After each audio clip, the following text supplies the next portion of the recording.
Welcome back to Coop's Custom Speed Shed.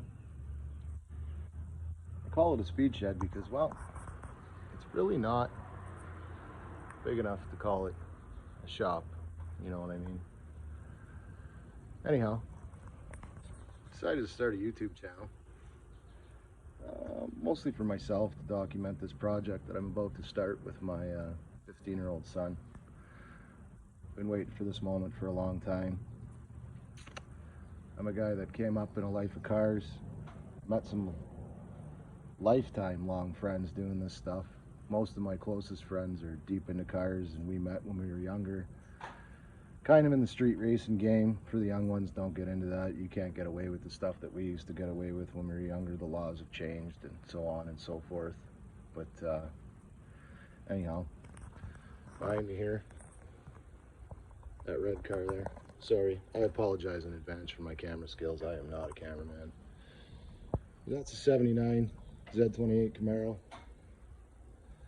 And on the other side here, got an 80 Firebird that we picked up from a good friend of ours, Josh Richards.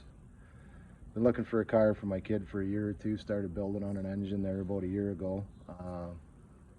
McCarthy Performance, Pat McCarthy, great guy. Been dealing with him since I was probably in my early 20s. Wrecked a couple motors, cylinder heads I didn't think I could fix. He saved me a pile of money. He's a great machinist, fair prices, great guy to deal with. If you're ever looking for some performance mods or want a wicked engine, he's your guy. You can look him up on the Google there. Pat McCarthy at McCarthy Performance, great guy. Anyways, a little bit of background. I'll give you some. Maybe we'll get into my car a little bit more the other day, but that red car I was just showing you there, I picked that car up when I was 15, I think. Old man helped me get it.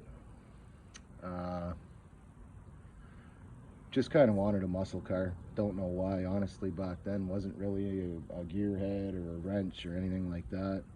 Always liked tinkering with things though. So anyway, bought that car, fixed up on it a bit, met a few people. You'll see some of them. There'll be special guests helping me out with this car that I'm building for my son here, because I am a jack of all trades, but I am a master of none. Comes to welding and things like that, this is structural stuff. The car's, that Firebird's going to be a race car, so you know, kid's going to be 16. That's my flesh and blood, and I want it to be safe. We're not going to take any chances here. Moose is a ticketed welder, so we're going to let him do on the frame repair, and most of the roll cage fitment and stuff like that I'll do, but he'll buzz the welds on it. And some electrical work. Another good chum of mine, Graham Elliott, licensed electrician, also good with the automotive wiring. I do not like electrical work on cars. Like I said, jack all trades, master of none. But we're going to do lots to this thing. We're going to put a roll cage in it.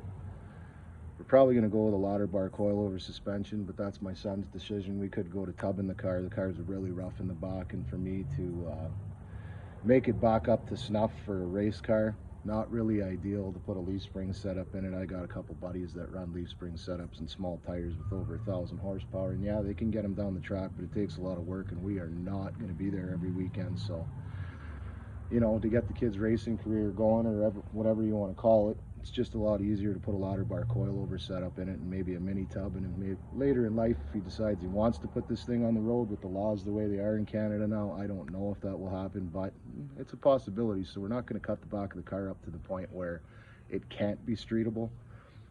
And I'm also a guy that likes a car that looks pretty clean and looks somewhat stock on the outside, but really gets down on the track, if you know what I'm saying. Anyhow, like I said earlier, I'm more doing this for myself as documentation of this project, so I can look back at some good times with me and my son, you know, bonding over the stuff that I grew up loving. And I ended up getting a career out of this. I run a scrapyard here in our town, small town, Sault Ste. Marie, Ontario. But anyhow, that's another thing we can get into another day. So anyhow, like I said earlier, the shop, it's a bit small, so my son Memphis, that's whose car this one's going to be, the Firebird here. I'm going to spend some time out here. Memphis is going to come out later, and we're going to start making kind of a grocery list on what we got to buy. My buddy the welder Moose is going to come by later and tell us what we need to get for some steel, make some frame connectors, because this thing is almost ready to fold. Got a leaf spring through the floor on one side. I think I showed you that in the video last night, but I'll give you another gander there. As you can see, the structural integrity of the car is, it's a unibody car, and that's where the rear frame attaches to that leaf spring. It's pretty important. I'm actually surprised this thing's sitting on 4 jack stands and not folding in half right now. If this was a T-top car, it definitely would have. But anyhow, we're going to get some material for some frame connectors to fix that. There's where the frame curves up into the wheel well on the back on the driver's side. We got to fix some of the frame there, make this thing structurally sound, get it ready to put a roll cage in it so it'll take the power that we're going to put to it. Like I said, McCarthy Performance is building this one nasty little small block for this thing, so our end game's, you know, hopefully this motor's going to put 600, 650 horse, which is a lot for a 16-year-old, but I trust the kid. He was in a junior dragster when he was younger, and kind of the reason we started thinking about doing something like this is because he was a natural. I've been drag racing since I was like 17, 18 years old with this red car I showed you earlier. And I've won maybe 2 events out of I don't know how many hundreds I've been to. I think I got 1 first, maybe a couple seconds, made the quarterfinal. I'm that guy that, you know, you're in the quarterfinals, money's coming. And yeah, the old red bomb will come up there. The electrician I mentioned earlier likes to sing that song, Roxanne, Don't Turn the Red Light On, and I do every time he says it, so that's, you know, anyway. But yeah, we're gonna clean up the shop. You'll get to meet Memphis, who's gonna own this car and pilot this car. And yeah, like I said earlier, if you're into this kind of stuff, you're more than welcome to watch, but this is more for, I'm doing this documentation more for family and friends to kind of keep track of what's going on and the progress of the car. And I really hope my kid gets as excited about this stuff as I do, because I'll tell you, I got 24 or 25 years of doing this stuff. I got 2 of these cars now. One was a street car that turned more into a strip car, and then I bent it when I built my first big block, and picked up a rolling tube chassis that was a lot stronger and a lot safer. And, you know, I had a family starting out back then, and I don't want to die doing this stuff, so I made the wise decision. I didn't really know how to build the chassis back then. I was a lot younger and a lot stupider. So anyway, I bought that one, and we turned this back into the old family sedan, this red car. Eventually, one day I'll give it to my son when I know he's smart enough not to do the things that I used to do on the street with it. You can get into a lot of trouble with cars like these with that kind of power. I'm just rambling on here trying to think of things to say, but anyways, I'm going to clean the shop up a little bit, make some room so that we can pull out some welders and some grinders and start cutting some things off this Firebird and get it ready for its makeover, I guess you'd call it. But yeah, once Memphis comes out here, we'll get him to pilot the camera there, and I'll show you what we're going to do, where the rough spots are, why the rough spots are there. This thing sat outside for a long, long time. But my car was just as bad as this, and I managed to tackle that. That red car was my first body job ever, and I think it turned out pretty good. A lot of my friends, I get a lot of compliments on this car, and I'm not an egotistical. I don't really care, to be honest. I do this stuff for myself now. But yeah, anyway, that one's mine. Been in the family for 24 years. I really hope that my son takes a shining on this stuff, and you know, when I'm an old man, I'll be able to look back at these videos and remember some good times. Okay, I'll put you back on when Memphis comes back up. Well, like I said earlier, we're waiting on Memphis, and thought of a few more things to say while I was walking around the garage, realizing how much of a mess it is. We went drag racing there with my tube chassis about a week or so ago, and yeah, the shop's a mess.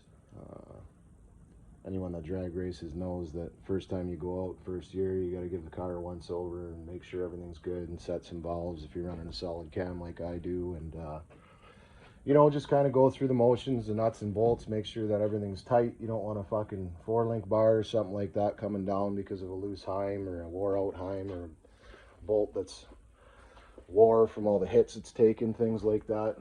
These cars are a lot of maintenance when you get starting a race and you got some kind of power.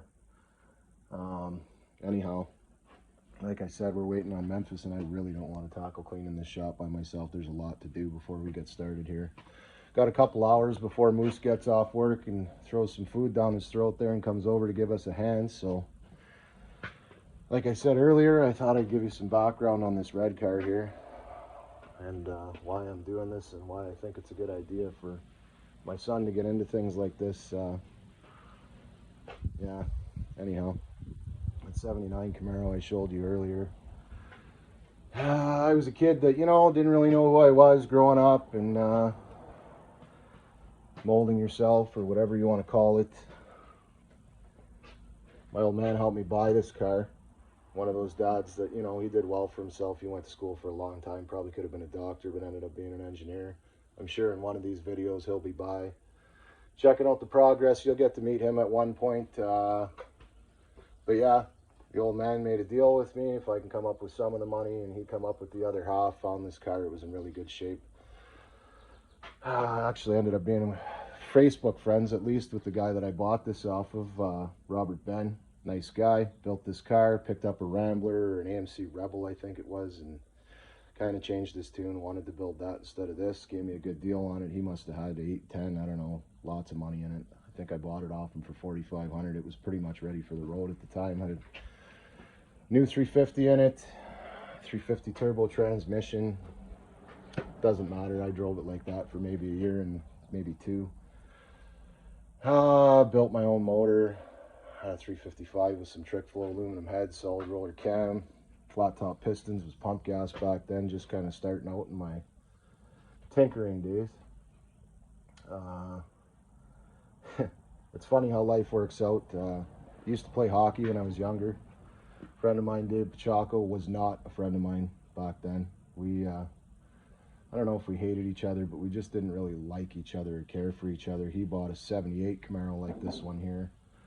When he was younger, he fixed up on his, built a nasty motor. My very first drag race ever, well, street race, I guess you'd call it. I hope I don't get in trouble for saying this kind of stuff on the internet, but it was a long time ago. I don't think that's going to happen. So I'll give you a bit of background of how I became what I became and why I became it.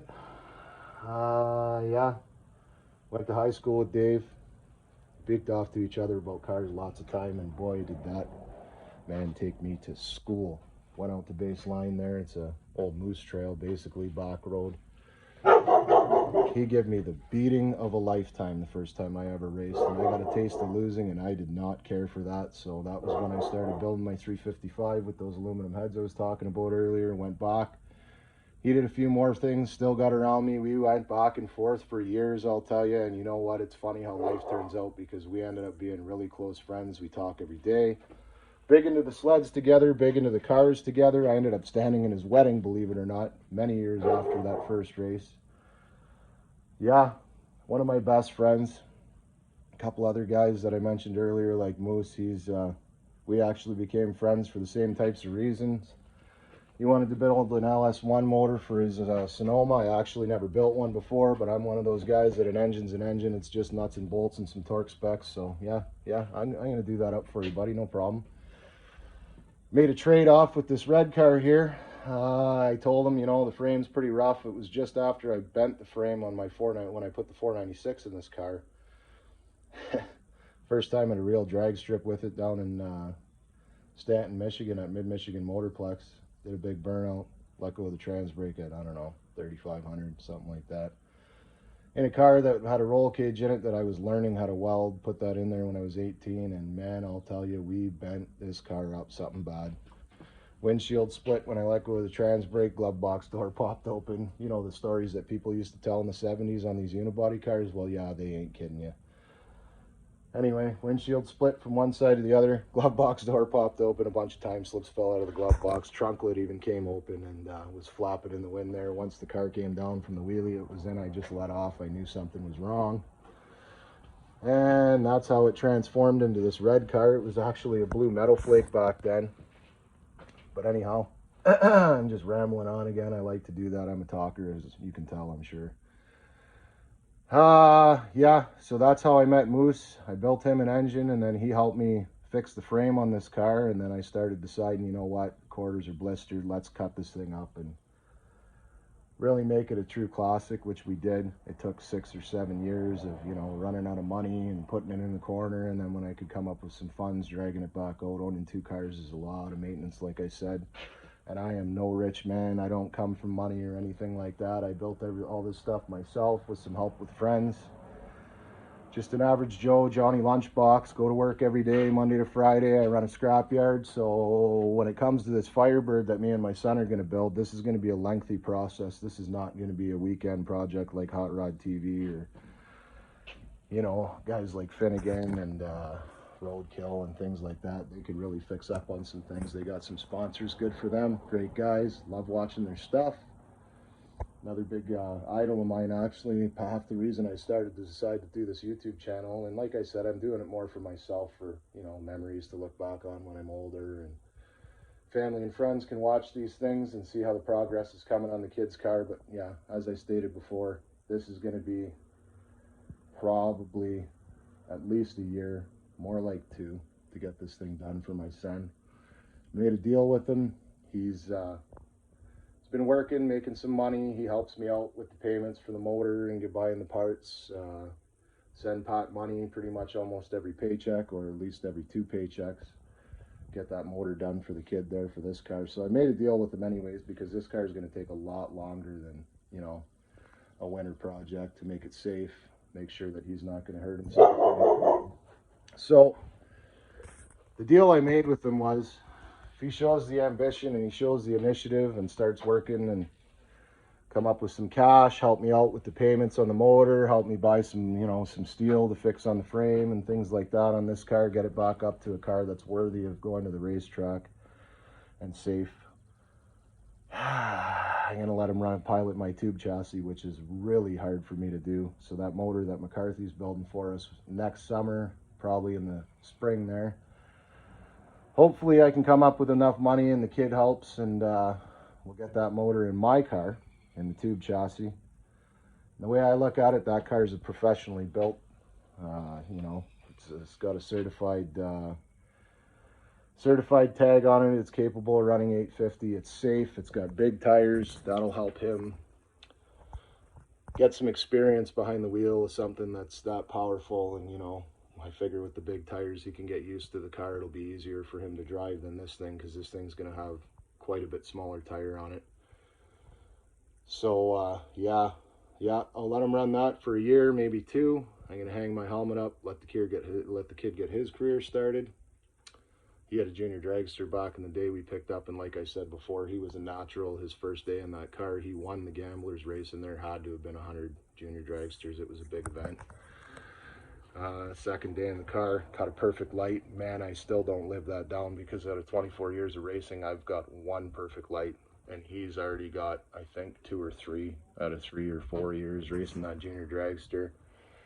I think the worst light he's ever cut at the track, we run I think it's called a 500 tree. It's not a pro tree, you know, 1, 2, 3 yellows, then green, and then you go. I think the worst light I ever seen him cut at the track on a bad day was like a 021, which is like probably one of my best lights on a good day. So, you know, that was probably first couple weekends we took him out. I left my car at home, learn about the dragster, get the kid started, make sure that he likes it. You know, I'm not the father that pushes his kid into things, you know. Don't want to be that guy. But yeah, like I said, he was a natural, so it's a pretty easy decision for me to hang my helmet up. It's a little bit emotional for me, actually. It might be the last time I drive. But I'm okay with that, because, you know, 24 years of racing is a long time. Never missed a race that I intended on going to. I don't think ever. Usually get out to 3, maybe 4 events a year. And yeah, I don't mind hanging my helmet up. I actually enjoy working on these things more than racing them now. I don't know why. As I got older, you know, the stress of I got a pretty hefty car. It runs, I think the best pass it's ever laid down is like 539 in the 8th mile. It's been 860 in the quarter. You're talking 150 mile an hour plus.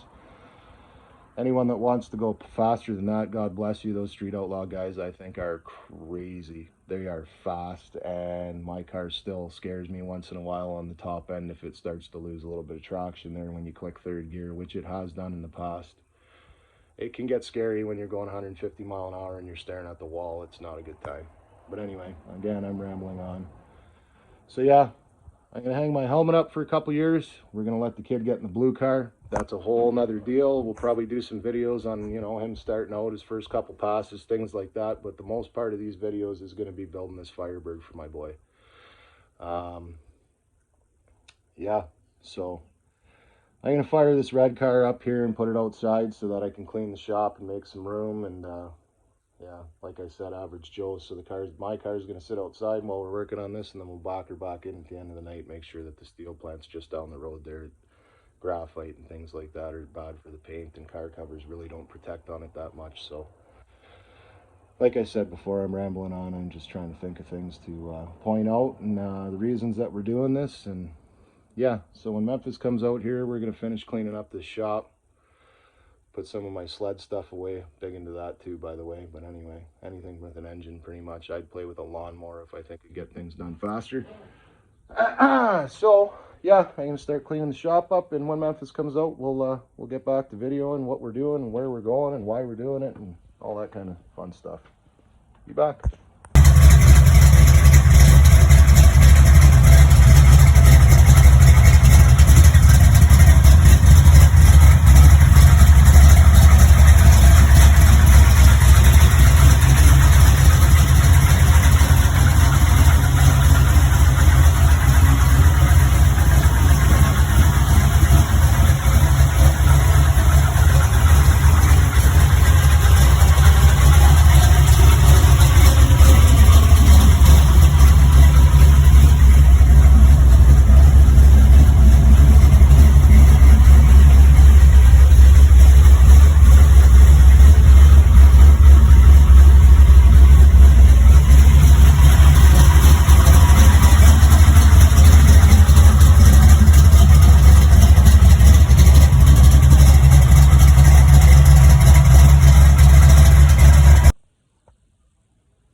Alright, so, well, managed to get the shop cleaned up for the most part. Memphis came out and helped for a few minutes, but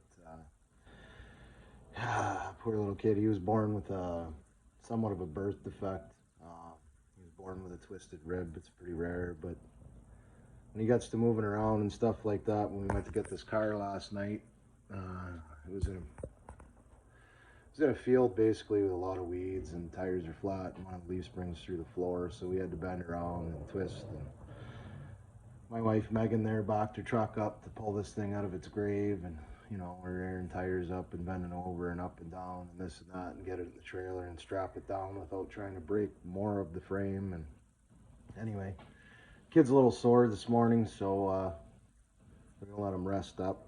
He's gonna be doing a lot up and down with this car, and I don't want him to hurt himself more. You know how it is. So anyways, yeah, I'll get to showing you here what we're gonna start doing. So anyone that knows these second-gen Firebird cars, they got a lot of problems, same as the Camaros, any second-gen F-body basically. If any youngsters are thinking about restoring one of these things, these will be some things to look for on these cars. Anyhow.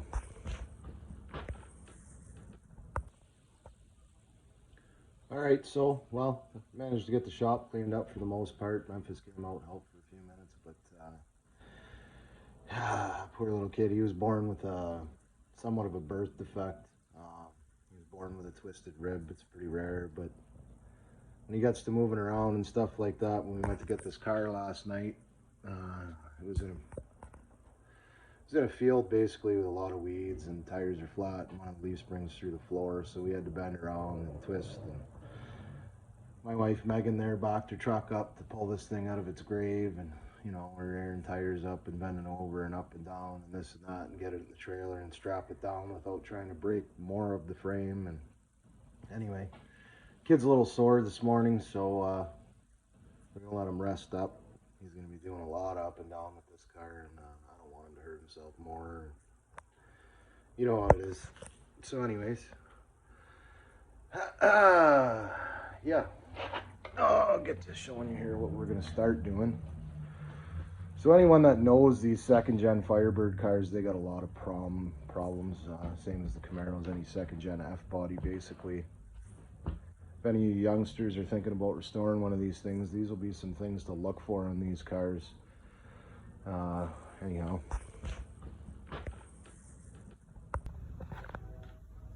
So again, we showed you a bit of the car last night, didn't really do a huge walk around. Surprisingly, for whatever reason, every time I run into these cars or I've looked at them, my nephew wants one. I've owned probably 2, 3, I don't know, at least a dozen of these for parts cars when I was building my red car. Bought a couple for my wife that we were going to fix and flip, but we didn't really have the money, and once I got digging into them, they were too far gone, so sold them to friends or guys on the internet, and you know, gave them a better home, or if they were really bad, they ended up getting scrapped. Kind of regret it now, but so yeah, this thing's a 1980 Firebird. These F-body cars, a lot of times what you got to look for, they always rot out in this area here at the rocker panel at the bottom of the quarter where it meets. The seam on this one is surprisingly good. Same thing with the other side. The outer shell of this car is actually in really good shape. Like, all that rust that you're seeing is literally just surface rust. Every car that I've ever dealt with like these, if you get up to them and knock on them, they're full of Bondo from this body line here down. This one is, I don't know if the quarters have been changed on it. It doesn't look like it when you look in the trunk. There's no seams, no signs of welding or half skins or anything like that. I went through that mess with my car. It was not really fun. I'm not saying bodywork's not satisfying, but it can get to be tedious and a pain. But anyway, we're gonna nail down here and show you what the biggest problems are with these cars. So when you're going to look at an F-body, if you get underneath the car, basically where I was showing you on that quarter panel, and you go under here where this leaf spring perch is, this was a terrible design. I mean, for its time, it was okay, but there's a leaf spring perch that goes up in here. The leaf spring attaches to it. The perch bolts in a couple spots on the body, basically. This is where the frame used to be. It's rusted out really bad on the driver's side, but surprisingly, the leaf spring perch is hanging in there. Usually they go right through the floor, which is what happened on the other side. You got to be careful when you put these things on jack stands and they don't have frame connectors, and the frame is rusted out on this side. So on this side of the car, as you can see, I got the jack stand holding on the leaf spring because I put it on the frame last night, and yeah, heard some crunching, stopped the jack. That's the section of the frame there on the floor. She's just a pile of dust now where I was trying to put the jack stand, so we repositioned it to the leaf spring. So that'll hold up the car. Moose is going to come by later, as I stated. We're going to put a frame connector. We weld it to the front frame here where my foot is, all the way to the back frame here. But before we do that, we're going to have to replace this section of frame basically right to the curve where it goes up into the wheel well there. We'll use some square tubing. We'll weld that into the part of the existing frame that's good, extend it maybe even a little longer than when it originally went to. And then we'll weld the frame connector to the front, as I showed you earlier. We'll weld it to the bottom of that square tubing that we're going to replace on here. And then just for a little bit of added strength, what we did on that street car, my red car there, I'll show you exactly what we're going to do there. But yeah, I think we put another piece of square tubing, like we welded this square tubing in, took another piece, welded it to the bottom of that, and then the frame connector that's going to be here, we went a little bit longer just to add some structural integrity to the car. This thing is going to have a roll cage in it with ladder bars, I'm thinking, so it's going to hit pretty hard. Puts a lot of stress on the frame in this area. Yeah, so this one, you know, for the average Joe that's got some welding skills, or a buddy that has some welding skills, you could fix this to the original leaf springs, but I think we're going to stray away from that just because of what the intention of this car is going to do. It's mostly going to be a race car. Oh, I'll get back up here. show you the other side. Like I said before, don't mind my camera skills. I am no camera professional. I'm just a gearhead. So when you get looking at these F-bodies, this is the telltale sign that this car is going to be a mess to restore if you wanted to. Where the leaf spring perch was on the other side, this giant hole, see, you can see the roof up in there. That's the inside of the car. There's a giant hole. The floor rotted out. It got too weak. The leaf spring pushed itself through the floor where it used to bolt to on the floor, and the frame rail is non-existent where it bolted to in the frame rail. That's pretty much why I'm deciding that we're just going to fix the frame. We're going to eliminate these leaf spring perches altogether. Run a set of ladder bars. So what a ladder bar system is you're going to weld brackets here. Sorry. You're going to weld brackets here.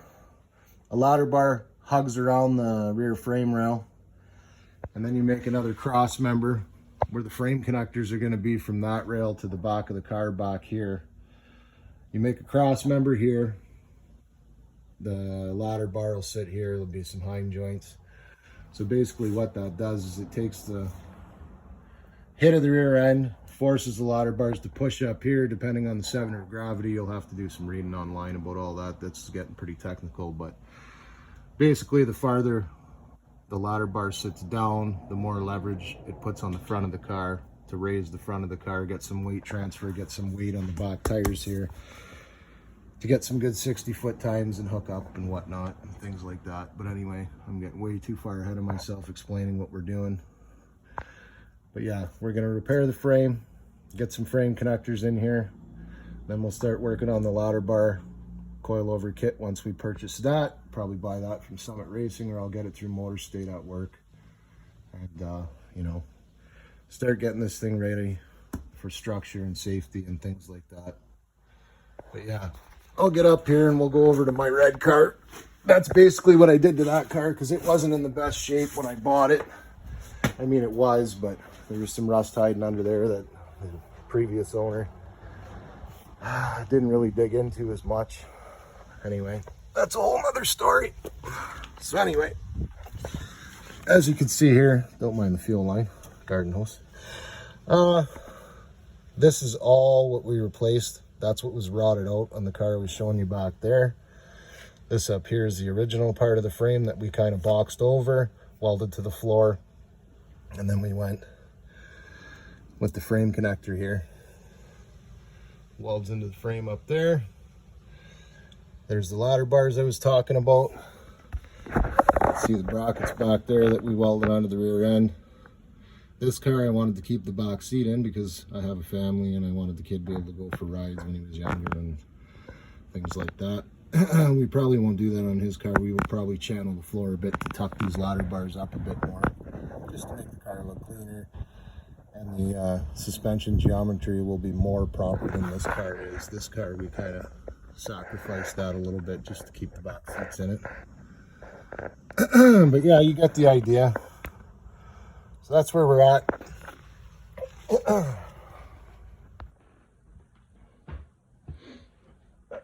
Yeah, so anyway, that's where we're at. This is going to be a long project. I'm actually excited. I don't know who's more excited. I'm honestly thinking me.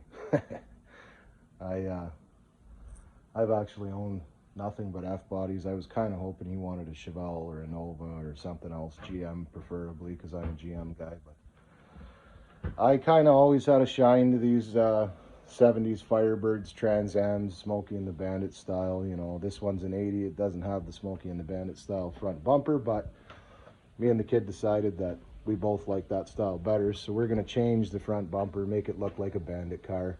He wants to paint it purple. We'll decide more of that stuff when we get to that road and cross it. It is his car, so he can paint it whatever color he wants.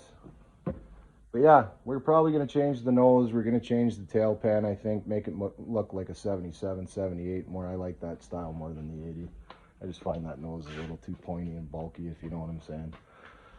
But yeah, so I hope you guys enjoy watching these videos. I know that my family and friends are going to enjoy watching the kid get excited and put this thing together, but unfortunately he's A little bit under the weather today, health-wise, you know, twisted rib, as I stated earlier.